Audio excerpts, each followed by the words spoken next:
talk show focused on real talk with real people. And I am the host, Toni Morris. This year we know we have a president to elect, but we also have to elect our congressional candidates. And today, I have one of the congressional candidates with us. His name is Steve Wilkins. And I want you to know Steve Wilkins because when you go to vote, you need to know who you're voting for. So let's welcome Steve Wilkins to the show. Hi, Steve. How are you? Thanks, Toni. Good. I'm doing well. Good. Glad you're having me today. I appreciate I'm glad you're here. This is exciting. Are you excited? I'm excited. Are you? Oh, come on now. Show me some excitement. Okay. I want to make sure you know our congresspeople have excitement. Don't want them to think, okay, great. I'm excited. Excited. I'm also serious. I'm a pretty serious person. Yes. Very excited as well. Thanks. Great. And it's okay to be serious. I want to make sure they get to know the real Steve. Because I know there's times when you laugh and have fun and, just laid back, right? Right. Okay. So that's what I want to do. Okay. So let's begin by, let's introduce yourself to people. Tell them who you are. Okay? Yeah, thanks. Right. Well, I'm Steve Wilkins. I am 52 years old, almost 53. Okay. I'm a native of North Carolina. I was born in Durham County and raised there most of my life, but then I went off to college in South Carolina and decided to take a commission as an Army officer and embark upon a career in the United States Army. So that took me a lot of places around the world, places I would have never gone, and I learned so many things and met so many new people, including the great diversity of people that we have in our own country, because you get to go everywhere. I've been married for 25 years. I met my wife early in my Army career. In fact, our anniversary was just this past week on Wednesday.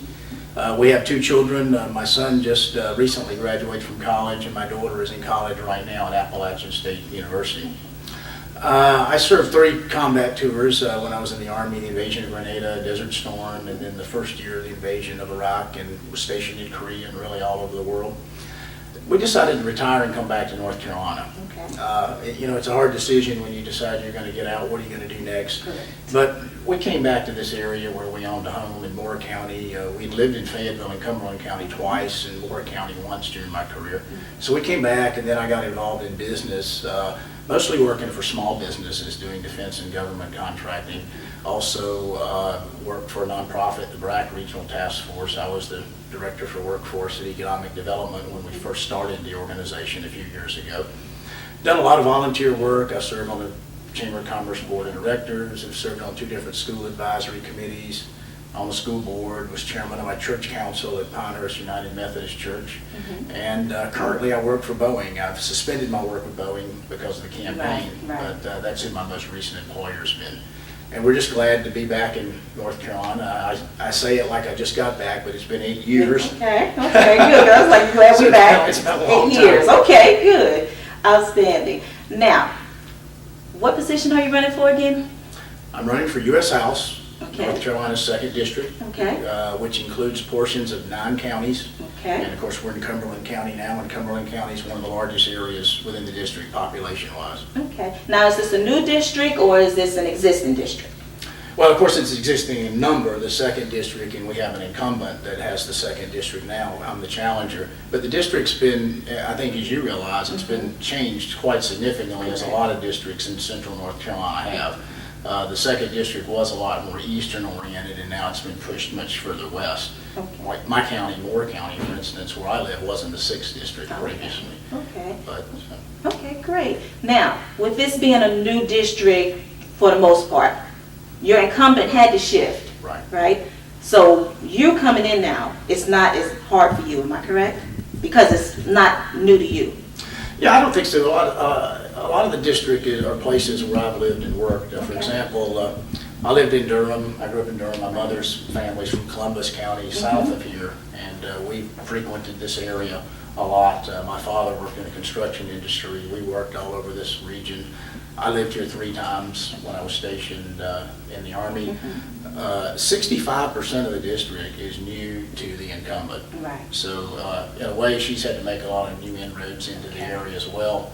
I kind of feel like this whole area has been home to me all my life. So I don't know everybody, I don't know every town, but I've certainly got out to most of them so far during the campaign, and I feel pretty good here. This is my ground, this is my territory, this is my home. Good. Now, because this is a new district for the incumbent, this kind of gives you an advantage, doesn't it? because she's got to learn people just like you've got to learn people, which means that the people don't know either one of you, so you both can get out and get people to know who you are. Am I correct? That's correct. I don't know that it gives me a huge advantage, but it definitely does not give her an advantage in the fact that so much of the territory is new. In fact, the polling that we have done has indicated that the overwhelming majority of the district does not know who the incumbent is. They don't know her very well at all, don't know anything about her, and the majority, a slight majority, have said that they would vote for someone else. And a lot of that's just because Congress now is just so unpopular with everybody for a lot of reasons. They have a very low percentage rate right now. What is it about? The last that I saw, it's 9%. 9%. Okay, yeah, because I was going to say 8 or 9, because I know it was very low at one time. Correct? Pretty disappointing whenever the body of people who we have representing us on so many important things in Washington that affect our daily lives, and the best we can say is a 9% approval rating. That is true. That's the times that we live in. That is true. Well, great. I'm glad for the information, and I'm happy you're here, but we're going to take a break right now, okay? Certainly. So we're going to take a break. I want you to sit back and relax, and when we come back, we're going to talk to Steve a little more so you can get to know who he is and why you need to vote for him. So take a break, relax, or grab you something to eat or watch the commercial, whichever you prefer.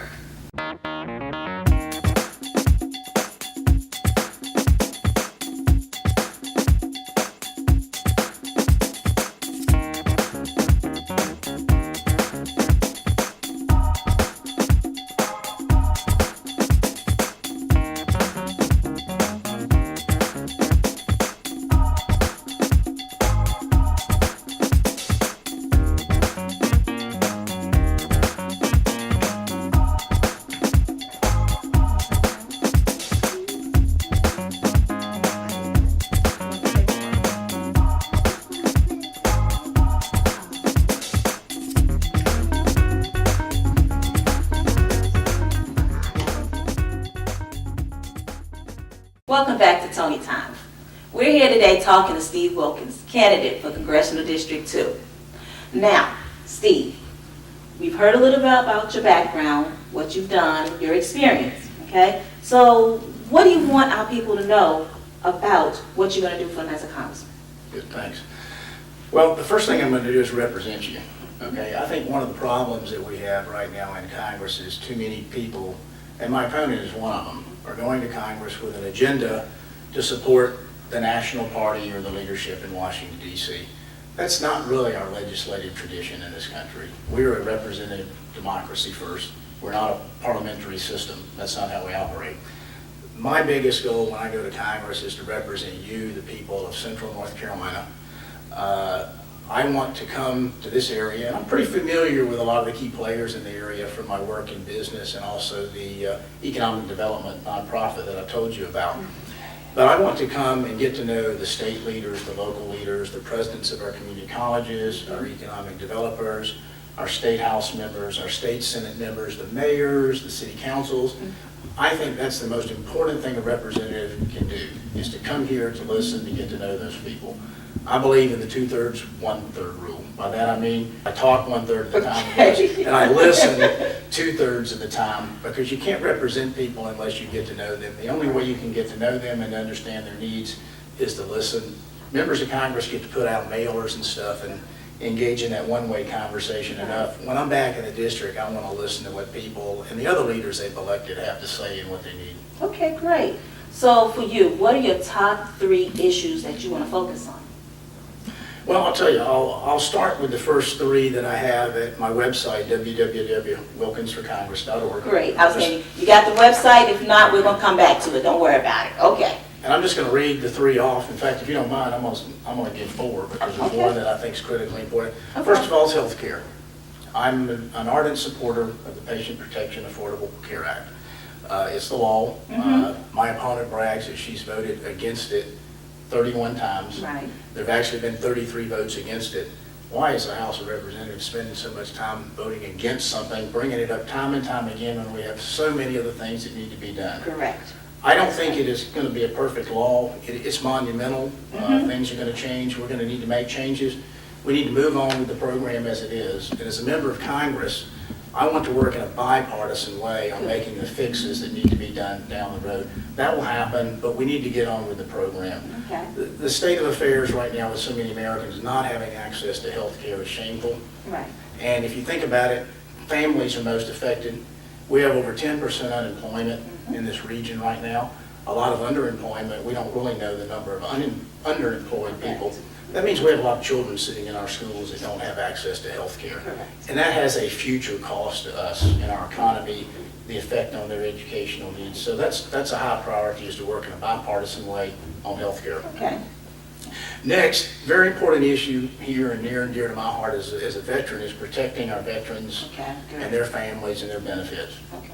The war in Afghanistan is probably going to be over by 2014, but the problems that our veterans and their families have brought home will not be. That's right. So we need to be careful, particularly I know in the area that you work in, Tony, you engage a lot with all our people at a grassroots area here Yes. in social services. We're going to continue to need to fund and take care of those things for a long time. Correct. The effects of the war are going to be with us, and I'm really going to fight to protect those things. And that's important to our local, all our local issues, our local politicians as well. Getting our economy back on track. Now, I talked a little bit about how I believe members of Congress should behave in that regard earlier. Right. I need to be here, I need to understand all the local leaders, the local nuances. I need to understand the areas where the federal government needs to get out of the way, where I need to help undo some things that are adversely impacting us. And then I need to look for ways that the U.S. Congress, the federal government, can help in the area. It's a two-way street. Sometimes a representative has to tear down roadblocks that are hurting the local economy. Sometimes we have to bring things back. The final thing I'll talk about is, and this really affects all of these areas, is the Budget Control Act. Okay. The Budget Control Act of 2011 with the sequester must be repealed. We must start over again. We must do something that's more reasonable. Okay. We have to reduce the national debt, but we can't do it in such a cut and slash manner Right. as what's been set before us right now. Correct. If we go forward with the current program, these three areas that I just talked about, as well as others, are going to be negatively impacted. It's going to hurt employment. Okay? Unemployment will go up. It's going to hurt education. It's going to hurt defense. So that is a big, big priority of mine, is to work with the other members to do something different. Okay, great. I'm glad you touched on those 3 points. That's important. People really need to know what you're going to do for them in Washington. So, as you've heard, Steve Wilkins, candidate for United States Congress, he plans on going to Washington to represent you. Again, Steve, in the next couple of seconds, let them know how they can contact you, what you need from them, and remember, we got a short time, so we're going to have to wrap it up quick, okay? All right. Thanks, Tony. Okay. Thanks for having me today. You're Thanks for all welcome. you do. Good. My website is www.wilkinsforcongress.org. If you go there, everything's there, all my positions, telephone number. Also important, a way to contribute to my campaign. I need your help in every possible way to get elected. Thank you. Okay, great. Steve Wilkins, candidate for United States Congress. We need you to get out to vote. Every vote counts. This is your right. Don't waste it. Get out to vote. Thank you, and we'll see you next time on Tony Time.